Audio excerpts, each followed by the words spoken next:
Luc 10, versets 1 à 9. Après cela, le Seigneur désigna encore 70 autres disciples et il les envoya 2 à 2 devant lui dans toutes les villes et dans tous les lieux où lui-même devait aller. Il leur dit, « La moisson est grande, mais il y a peu d'ouvriers. Priez donc le maître de la moisson d'envoyer des ouvriers dans sa moisson. Partez, voici, je vous envoie comme des agneaux au milieu des loups. Ne portez ni bourse, ni sac, ni souliers, et ne saluez personne en chemin. Dans quelque maison que vous entriez, dites d'abord que la paix soit sur cette maison. Et s'il se trouve là un enfant de paix, votre paix reposera sur lui. Sinon, elle reviendra à vous. Demeurez dans cette maison-là, mangeant et buvant ce qu'on vous donnera, car l'ouvrier mérite son salaire. N'allez pas de maison en maison.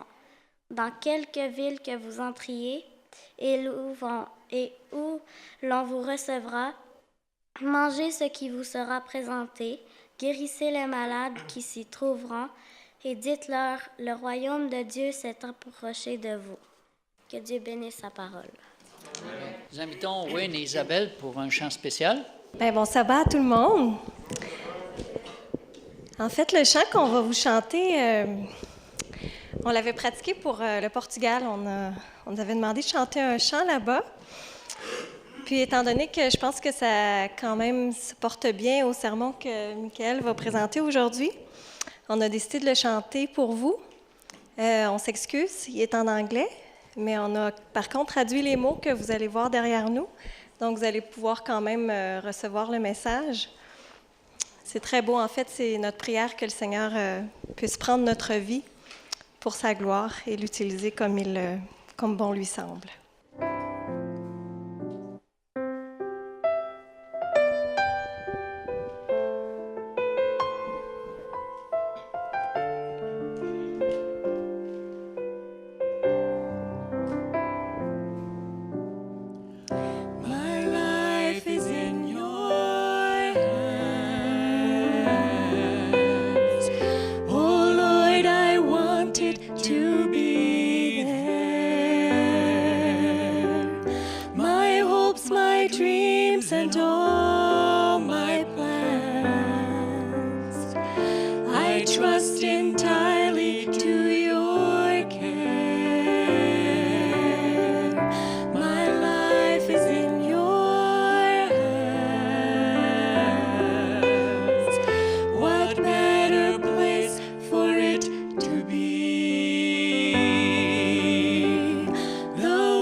Acceptable to you.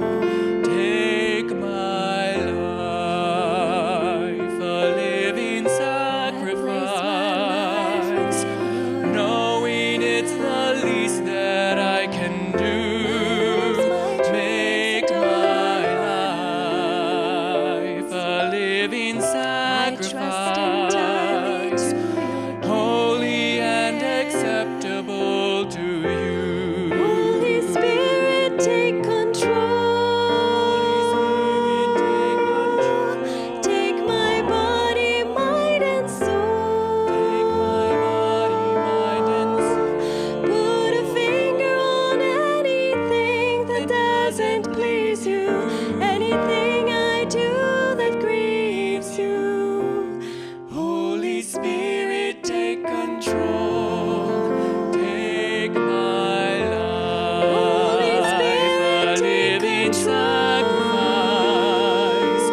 my life and let it be consecrated, Lord, to Thee.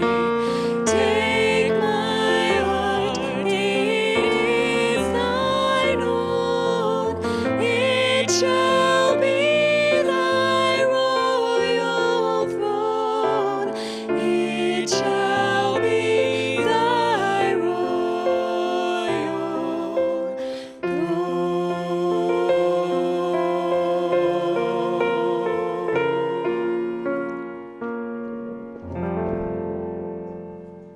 Amen. Alors, aujourd'hui, c'est Michael Cloutier qui va être le prédicateur du jour. Ouvrons nos cœurs à ce qu'il a à nous transmettre et on a la certitude que nous aurons une bénédiction spéciale. C'est tellement en lien avec mon message qu'on pourrait simplement prier puis s'en aller manger. Mais quand même, merci beaucoup Isabelle et Wayne. C'est un chant qu'on aime beaucoup et que c'est ça me touche beaucoup. Donc vous priez pour moi pendant que je prêche. Un, j'ai besoin de ma voix jusqu'à la fin parce que j'ai eu un bon rhume. Et deux, parce que mes émotions ont été allumées avant que je commence à parler. Donc, j'hésitais entre mettre le chant avant ou après. Mais là, c'est fait, il est trop tard. On va prier avant de commencer, si vous voulez. Notre Dieu, notre Père, merci encore de ta présence, des talents que tu as mis au sein de ton Église. Merci pour ce beau chant qui nous encourage à te faire confiance et à s'abandonner à toi. Je te prie de m'accompagner alors que je veux prêcher ta parole. Je ne suis qu'un instrument entre tes mains. Alors je prie pour que tu manifestes ta gloire, qu'on puisse voir ton amour et qu'on puisse s'abandonner à toi. Au nom de Jésus, je prie. Amen. Avez-vous déjà fait une prière audacieuse? Je veux dire une prière radicale. Vous savez, pas le genre de prière qu'on fait avant de manger. Merci Seigneur pour la nourriture en abondance. Merci des moments qu'on va passer en famille avec nos amis. Bénis ce repas au nom de Jésus. Amen. Ça, c'est pas très audacieux. Une prière un peu comme celle d'Élie qu'il a fait un jour lorsqu'il s'est étendu à 3 reprises sur le corps inanimé d'un jeune enfant, la veuve de Sarepta. Le jeune était décédé et Élie, dans sa prière, dans le premier livre des Rois, au chapitre 17, au verset 21, il est écrit « Éternel, mon Dieu, je t'en prie, que l'âme de cet enfant revienne au-dedans de lui. » Ça, c'était une prière audacieuse. Un autre exemple peut être bien trouvé dans la vie de Jésus. On en a parlé un peu durant l'école de sabbat ce matin. Un jour, Jésus tenait dans sa main le repas d'un petit enfant. Et il a ensuite prié le Père de pouvoir nourrir une multitude à partir de presque rien. Jésus a prié forcément une prière audacieuse. Ce n'est pas écrit dans les Évangiles qu'est-ce que Jésus a dit.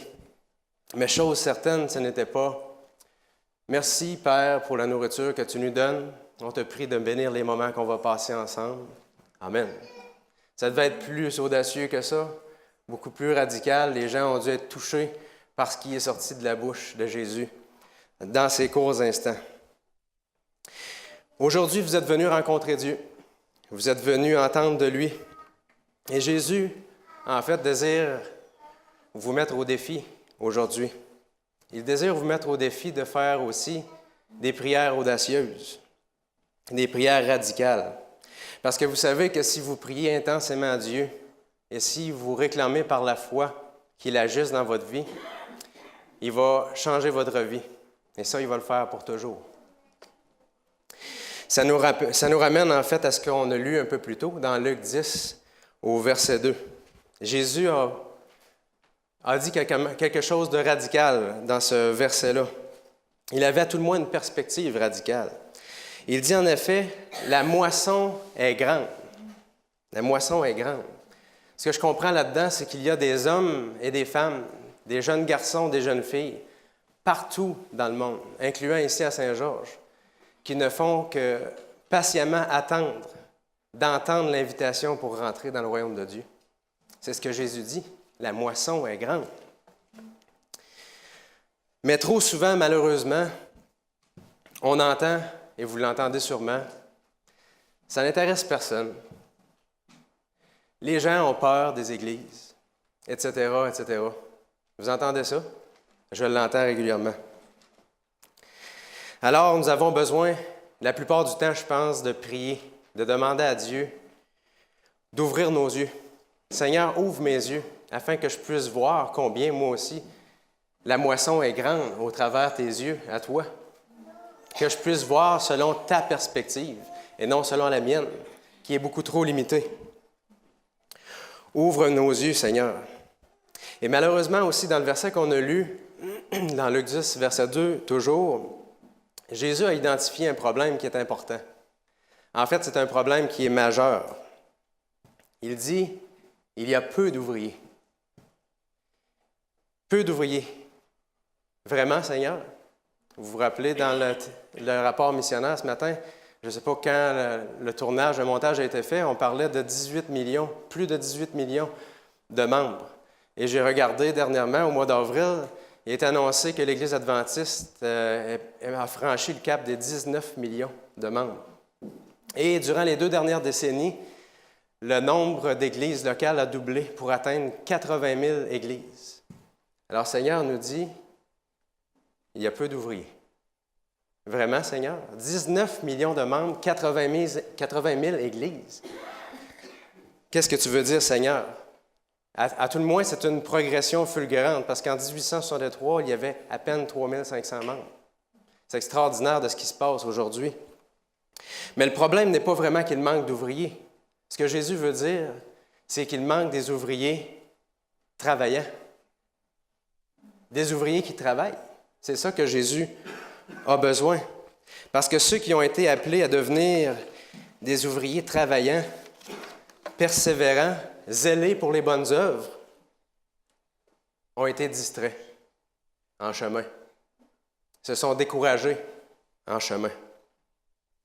Et à cause de ce problème, même si la moisson est grande, Jésus invite ses disciples à prier une prière radicale. Relisons Luc 10, verset 2.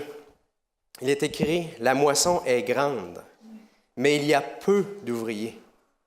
Priez donc le maître de la moisson d'envoyer des ouvriers dans sa moisson. » À première vue, ça ne paraît pas être une prière radicale que Jésus nous demande de faire.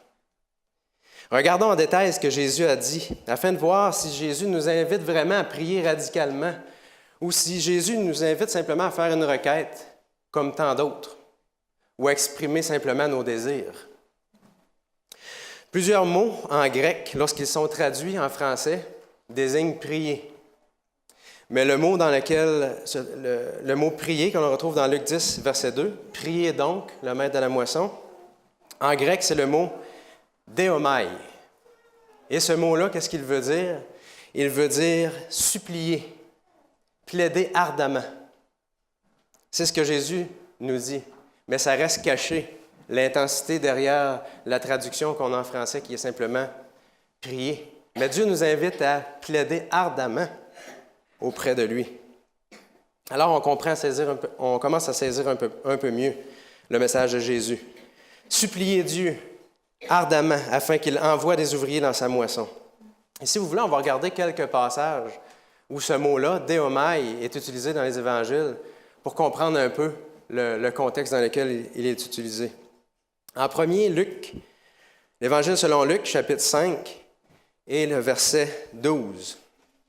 Il est écrit, « Jésus était dans une des villes, et voici un homme couvert de lèpre, l'ayant vu, tomba sur sa face et lui fit cette prière, déomai. Seigneur, si tu le veux, tu peux me rendre pur. » Alors imaginez l'intensité de cet homme qui vient auprès de Jésus. Il est couvert de lèpre, ses membres tombent, il perd l'usage de la vue, il est coupé de la société, il ne peut plus voir ses parents, ses amis, ceux qu'il aime. Et il entend au travers les témoignages que Jésus, cet homme, pourrait le guérir. Alors l'espoir renaît dans son cœur, il vient auprès de Jésus, il se prosterne devant lui et il dit, « Si tu le veux, tu peux me rendre pur. » Ça, c'est Deomai. Un autre passage nous l'explique, Luc 8, versets 38 et 39. Luc 8, 38 et 39. L'homme de qui étaient sortis les démons lui demandait la permission, Deomai, de rester avec lui. Mais Jésus le renvoya en disant, « Retourne dans ta maison et raconte tout ce que Dieu t'a fait. » Il s'en alla et publia par toute la ville tout ce que Jésus avait fait pour lui. On peut comprendre aussi que l'homme, ce qu'il désirait plus que tout, c'était demeurer avec Jésus. Après tout, il était aux prises avec les démons, il venait tout juste d'en être libéré. Finalement, la victoire lui était accordée. Il se prosterne devant Jésus, il fit cette prière intense. Il réclame auprès de Jésus le privilège de demeurer près de lui, le privilège de pouvoir avoir la délivrance à chaque instant. Il ne voulait pas s'éloigner de Jésus. Il lui demandait cette permission intensément. Et Jésus avait un autre plan pour lui. Jésus l'a renvoyé pour qu'il puisse partager cette expérience extraordinaire. On retrouve aussi le même mot, Deomai, dans Luc 9, 38. Et voici du milieu de la foule, un homme s'écria, « Maître, je t'en prie, Deomai, porte les regards sur mon fils, car c'est mon fils unique. » Ici, on peut facilement comprendre l'amour d'un père envers son fils. Encore une fois, qui est aux prises avec les démons, il est possédé, il veut le voir délivré. Alors, on peut imaginer la prière intense d'un père pour son fils, qu'il désire voir libéré. Un père qui voit son fils se jeter par terre dans toute une violence indescriptible, alors qu'il est aux prises avec l'ennemi. Alors, le père dit « Je t'en prie ». C'est une prière intense et radicale. Est-ce que ces exemples nous démontrent un simple désir quelconque? Une simple requête commune comme les autres? Pas du tout. Un dernier exemple pour comprendre est l'exemple de Jésus lui-même lorsqu'il a prié dans Luc, chapitre 22, les versets 31 et 32. Luc 22, 31 et 32. Il est écrit, « Le Seigneur dit, « Simon, Simon, Satan vous a réclamé pour vous cribler comme le froment. Mais j'ai prié pour toi, Deomai, afin que ta foi ne défaille point. Et toi, quand tu seras converti, affermis tes frères. » Pierre était en grand danger de perdition éternelle.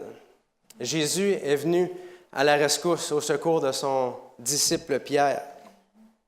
De quelle façon est-ce que vous croyez que Jésus a prié alors que Pierre faisait face à la perdition éternelle? C'était définitivement une prière intense. Il a supplié, il a plaidé ardemment auprès du Père pour que Pierre puisse relever de cette attaque de Satan personnelle contre Pierre. Continuons un peu pour en apprendre un peu plus justement par rapport aux prières radicales.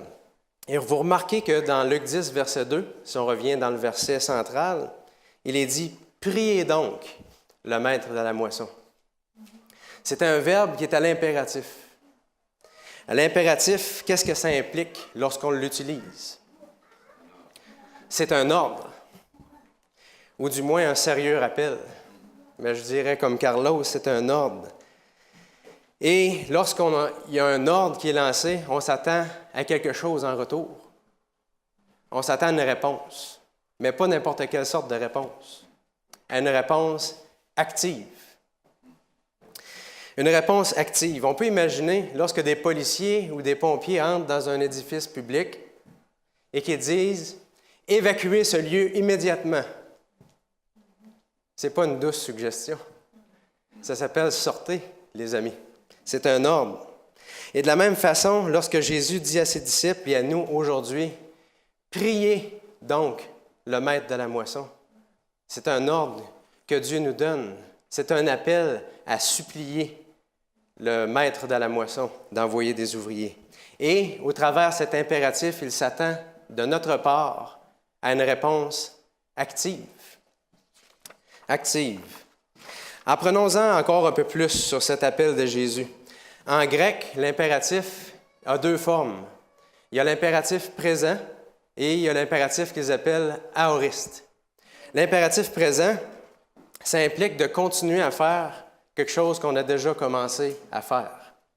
Pour vous donner un exemple simple, si je me tiens ici et que je vous vois passer en courant et qu'il y a un lion qui court derrière vous, ça fait 2 semaines environ qu'il n'a pas mangé, je vais vous dire « Cours! Cours! » Je vais vous encourager fortement à continuer à faire ce que vous êtes déjà en train de faire pour votre bien-être.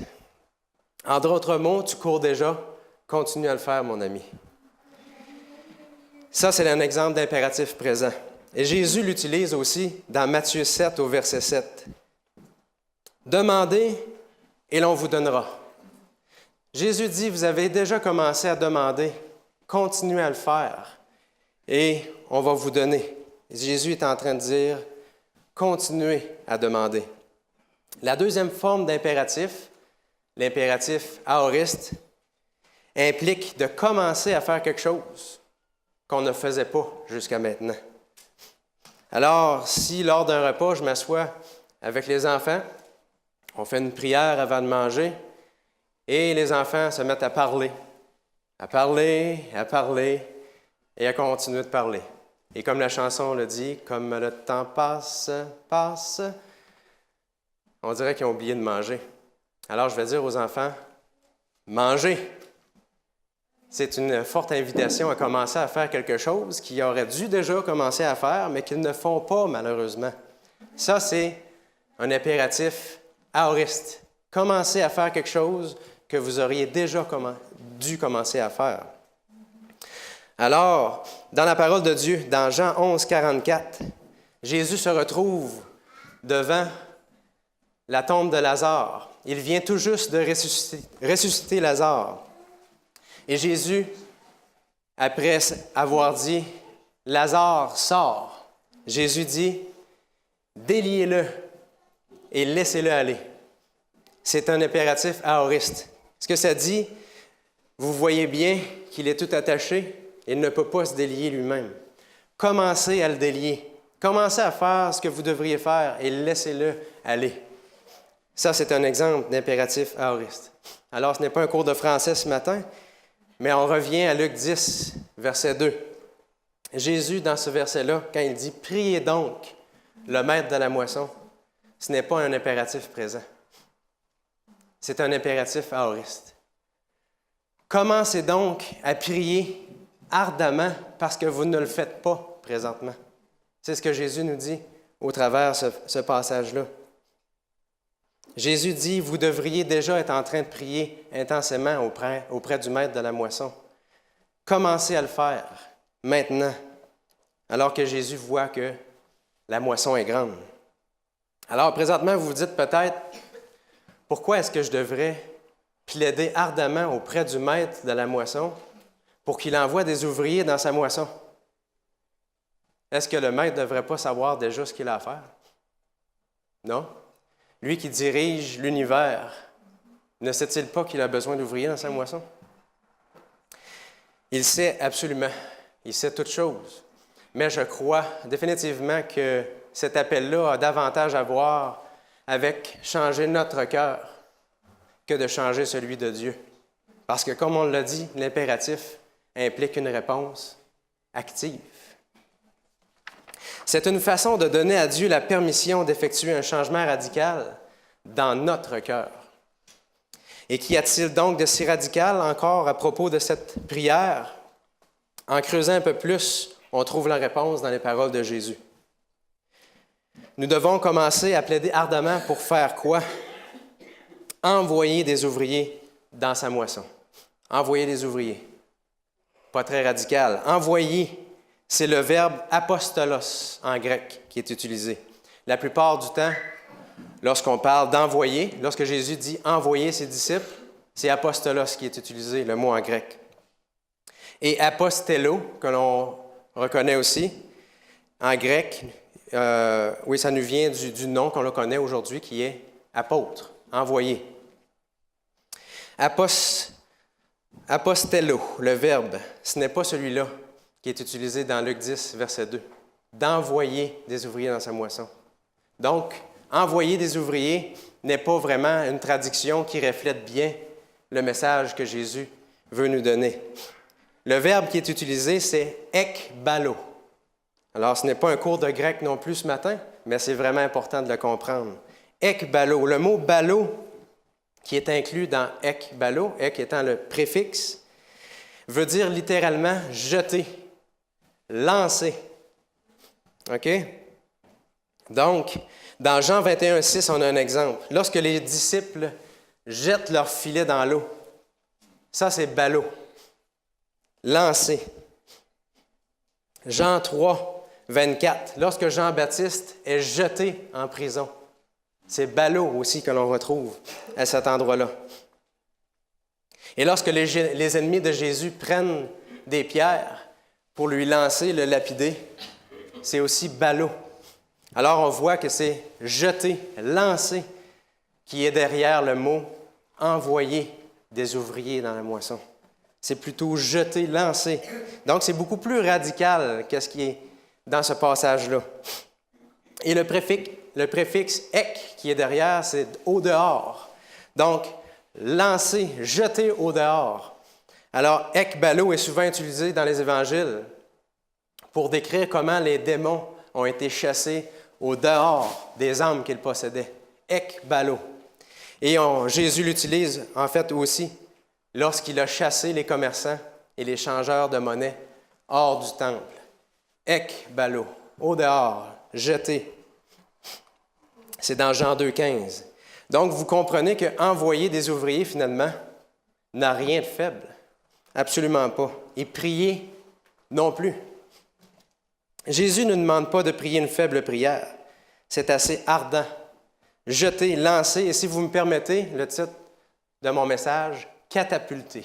Je le trouve encore meilleur, parce que ça peut aller loin lorsqu'on catapulte quelqu'un ou quelque chose. Alors, ce qu'il y a de particulier dans cette prière, c'est que vous ne pouvez pas prier cette prière radicale si vous n'êtes pas prêt, vous, à faire partie de la réponse à cette prière. Alors, reformulons autrement cette prière avec la traduction Cloutier, 2016. Maître de la moisson, je te supplie ardemment de catapulter des ouvriers dans ta moisson, et tu as ma permission de commencer avec moi. Et vous savez que Jésus lui-même était prêt à être lancé dans la moisson. Dans l'Évangile selon Matthieu, il est écrit que Jésus, tout de suite après son baptême, a été conduit par l'Esprit vers le désert. Et Jésus a ensuite sorti du désert pour débuter son ministère actif, accomplissant ainsi les prophéties mentionnées dans le livre d'Ésaïe. Et l'Évangile selon Marc, de son côté, mentionne que Jésus a été poussé dans le désert par l'Esprit. Et c'est ekbalo, poussé dans le désert par l'Esprit, jeté, lancé. Jésus était donc prêt à être lancé dans la moisson de son Père. Et peut-être vous demandez-vous à cet instant, que m'arrivera-t-il si je donne la permission officielle au maître de la moisson de me jeter quelque part dans sa moisson? Ça ne vous regarde pas. Ça regarde Dieu seulement. C'est son problème, c'est sa responsabilité. Il va vous balancer, permettez-moi, là où il désire que vous soyez. Et il va prendre soin de vous. Ça pourrait être loin, comme le verbe catapulter le laisse voir, comme ça pourrait être là où vous êtes présentement. Votre devoir et le mien, c'est d'être volontaire et c'est d'être prêt à prier cette prière-là. Maître de la moisson, je te supplie ardemment de catapulter des ouvriers dans ta moisson. Et tu as ma permission de commencer avec moi. Êtes-vous prêt à répondre à cet appel de Jésus? Et vous savez, cela me fait penser à un autre texte qu'on retrouve dans la parole de Dieu, dans Ésaïe, au chapitre 8 et le verset 8.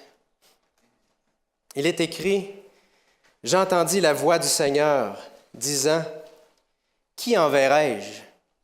Qui marchera pour nous? » Je répondis, « Me voici, envoie-moi. » Vous remarquez que le passage ne dit pas, « Me voici Seigneur, envoie-le. » Envoie Wayne. Mais voici Seigneur, envoie Jean-Guy. Après tout, il a travaillé pour, il est écrit, il est capable. Ou on peut pointer toutes sortes de personnes, sauf soi-même. Mais je pense que le passage nous fait clairement comprendre que qui enverrai-je? Le Seigneur attend. Qui enverrai-je? Qui lève la main et dire, me voici, Seigneur, envoie-moi. C'est ce que le Seigneur attend. Il dit réellement, envoie-moi. Quelle façon différente de prier au lieu de remettre sur les autres une responsabilité qui ne nous appartient qu'à nous. Et vous savez que cet appel, je l'ai entendu il y a 5 ans. Il y a environ 5 ans. Et cette prière radicale, je l'ai aussi faite il y a 5 ans. Et suite à ça, toutes les choses ont commencé à changer. Par la suite, il y a environ 5 pasteurs qui sont venus auprès de moi. Ils m'ont demandé, « Est-ce que tu n'as pas considéré sérieusement le ministère pastoral, ou as-tu considéré à tout le moins travailler pour un ministère? » Alors j'ai prié là-dessus, encore dernièrement, et je ne sentais pas vraiment l'appel de Dieu à travailler comme pasteur, mais je ne pouvais plus me cacher. Dieu m'avait rejoint, m'avait trouvé quelque part. Si je priais seul dans ma chambre, maintenant, il me rejoignait au travers des personnes. Alors, j'ai reconnu que Dieu voulait me dire quelque chose de particulier. Je sentais que Dieu attirait particulièrement mon attention tout à coup. Alors, le temps a passé et ma femme et moi avons pris la décision, comme vous le savez, il y a 3 ans, de déménager pour envoyer nos enfants à l'école. Dans notre école, l'Académie adventiste Sartiguan. Suite à une période intense de prière, on a prié Dieu. On a demandé, Seigneur, au travers de la vente de la maison, montre-nous si tu veux qu'on déménage à Saint-Georges, parce que c'est une décision importante. Et on a annoncé la maison un mardi soir, au prix du marché. On n'a pas fait une aubaine, puis en même temps, on n'a pas voulu voler personne, on s'entend. Et le lendemain soir, 4 offres d'achat étaient déposées sur la table de la cuisine. En dedans de 3 semaines, la maison était vendue. Alors, on a compris au travers de ça qu'il fallait déménager. Mais on commençait à comprendre que le début de l'aventure qui nous attendait. Vous savez que d'autres familles se sont jointes en même temps qu'on est venu ici à Saint-Georges. Entre autres, il y a eu la famille Atwood, qu'on connaissait plus ou moins. On s'est croisés à Victoriaville et on a appris à se connaître par la grâce de Dieu ici. On est devenus de très bons amis. On rend gloire à Dieu d'avoir pu se rencontrer ici. Et un jour, à force de se connaître, de passer du temps ensemble, Wayne me dit, « Ça ne te tenterait pas de venir nous joindre avec l'équipe à mieux vivre? » En dedans de moi, c'était pas vraiment. Mais je vais y penser. Fait qu'on commence à discuter et tout d'un coup, à un moment donné, Wayne décide de m'inviter, de me faire une offre officielle. Alors, un soir, on est invité chez lui, de façon organisée. Wayne me présente tout ce que représente le ministère, quelle est son œuvre, pourquoi il est au Québec, parce qu'après tout, c'est un Américain. Il est perdu à quelque part au milieu de nous, frères et sœurs. C'est quand même particulier d'avoir quelqu'un, un Américain, qui vient au Québec pour faire du matériel en français. Il y a quelque chose qui est dans le cœur de cet homme-là pour faire une œuvre ici. Alors, par respect, par politesse, je suis allé écouter mon ami Wayne, parce qu'il fallait bien que je l'écoute. Et j'ai écouté tout ce qu'il avait à dire, j'ai trouvé ça vraiment intéressant. J'ai dit à Wayne, après qu'il m'ait fait une offre officielle, écoute, j'ai besoin d'un mois pour prier. J'ai besoin d'un mois pour réfléchir, parler avec ma femme et réfléchir à tout ce que ça implique. Alors, on a prié et tout d'un coup, du jour au lendemain, les choses ont commencé à changer dans mon cœur, ici un peu en haut, là. Tout d'un coup, tout ce qui ne m'intéressait pas s'est mis à m'intéresser vraiment. Tout ce qui ne m'allumait pas a commencé à m'enthousiasmer. Là, j'ai dit, il se passe quelque chose, Seigneur. Alors, j'ai décidé de voir, est-ce que c'est vraiment Dieu qui m'appelle à ça? Je prends une journée de congé, je prie, je jeûne toute la journée.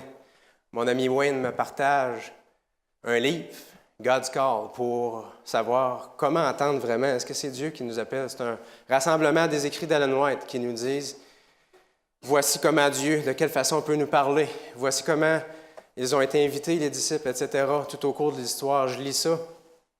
Et je m'attendais vraiment qu'à la fin de la journée, ça serait « Wow, Seigneur, je vais être en feu. Je vais dire, me voici, envoie-moi. » À la fin de la journée, j'étais dans la confusion totale. On a étudié un peu plus tôt à l'école du sabbat, la guerre invisible. J'étais au milieu de la controverse. Je sentais l'ennemi et en même temps Dieu qui me voulait au sein du ministère. Donc, je continue à prier et j'y vais de façon concrète. Je descends les choses. Une colonne pour, une colonne contre, d'aller travailler pour Dieu. Pourquoi est-ce que j'irais travailler pour Dieu et pourquoi je ne le ferais pas? Et j'ai passé un peu plus de temps à regarder les raisons contre.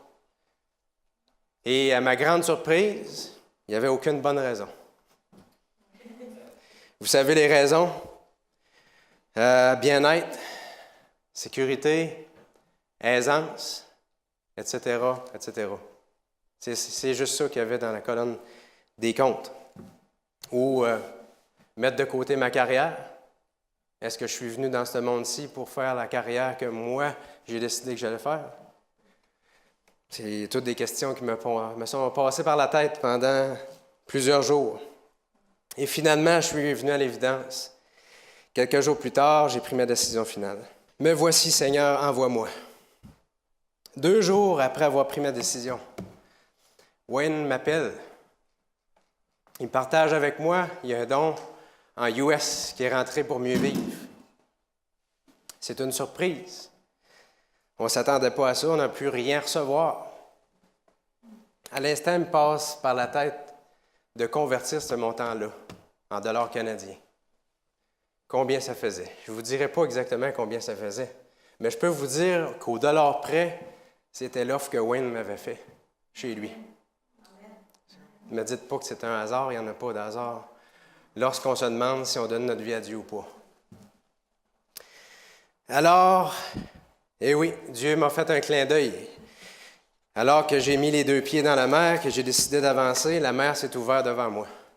Dieu m'a montré que oui, il prendrait soin de moi, et non seulement de moi, du ministère. Après avoir pris ma décision, Dieu m'a rappelé aussi une autre chose à l'esprit. Pour ceux qui me connaissent, j'ai oublié vraiment beaucoup de choses. J'ai oublié des anniversaires que j'aurais pas dû, toutes sortes de choses. Alors, j'ai oublié des prières que je fais. Dieu m'a ramené à l'esprit qu'il y a 5 ans à Lévis, j'ai fait une prière pour dire à Dieu, « Seigneur, me voici, envoie-moi. » Pourquoi est-ce que j'ai pensé à ça après avoir pris ma décision? Parce que Dieu a voulu me dire, « J'ai entendu ta prière. » Et j'y ai répondu.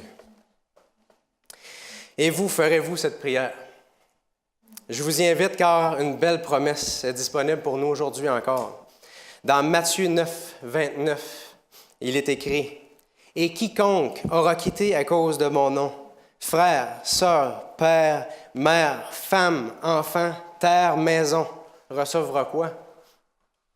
Le centuple et héritera la vie éternelle. » On n'a pas à se questionner à savoir si Dieu va prendre soin de nous. Il veut nous donner le centuple. Est-ce qu'on peut dire amen à ça? Amen. Maintenant, je peux aussi prier cette prière et dire, Seigneur, envoie-en d'autres. Parce que j'ai déjà dit, envoie-moi. Il s'est occupé de moi. Envoie-en d'autres, Seigneur. Évidemment, tous ne sont pas appelés Et je suis entièrement d'accord à être pasteur, à être évangéliste, à travailler à temps plein pour un ministère de soutien, etc. Tous ne sont pas appelés à faire ça. Mais je vous encourage néanmoins à faire cette prière radicale, à constater par la suite ce que Dieu va faire dans votre vie à vous, non dans celle des autres. Parce qu'il n'y a rien de mieux que d'avoir une expérience personnelle. Et ça aussi, c'était une prière que j'avais depuis longtemps. J'aime beaucoup les témoignages des autres, mais j'ai tellement hâte de raconter mes histoires, mon propre témoignage. Et je crois que Dieu a répondu parce que je prêche aujourd'hui mon propre témoignage. Dieu est bon. Maître de la moisson, je te supplie ardemment de catapulter des ouvriers dans ta moisson. Et tu as ma permission de commencer avec moi. Je vous mets au défi. Jésus vous met au défi de faire cette prière. Seigneur, peu importe ce que tu me demandes de faire, c'est un peu la chanson que Wayne et Isabelle ont chantée tantôt, je vais le faire. Peu importe où tu désires m'envoyer, je vais y aller. Si tu désires que je travaille pour toi à temps plein au sein d'un ministère, je vais le faire. Si tu as besoin que je sois ouvrier là où je suis à mon travail, à la maison, je suis prêt. Si tu as besoin que je fasse des sacrifices financiers importants pour jeter des ouvriers dans ta moisson, je suis prêt, Seigneur. Montre-moi simplement qu'est-ce que tu désires que je fasse. Mets dans mon cœur le désir de faire ces choses-là pour toi. Maître de la moisson, en terminant, je te supplie ardemment de catapulter des ouvriers dans ta moisson. Et tu as ma permission de commencer avec moi. Amen. Si vous voulez, on va se lever pour chanter le chant « J'ai suivi Jésus ».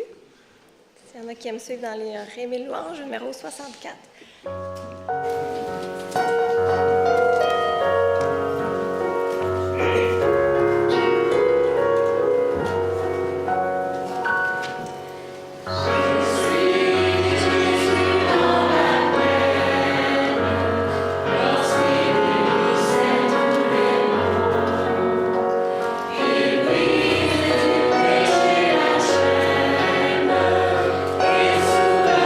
Tous les fardeaux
Père, merci de nous appeler, chacun de nous personnellement, à travailler dans ta moisson, avoir le privilège d'être jeté là où sont les besoins, qui toi seul connais.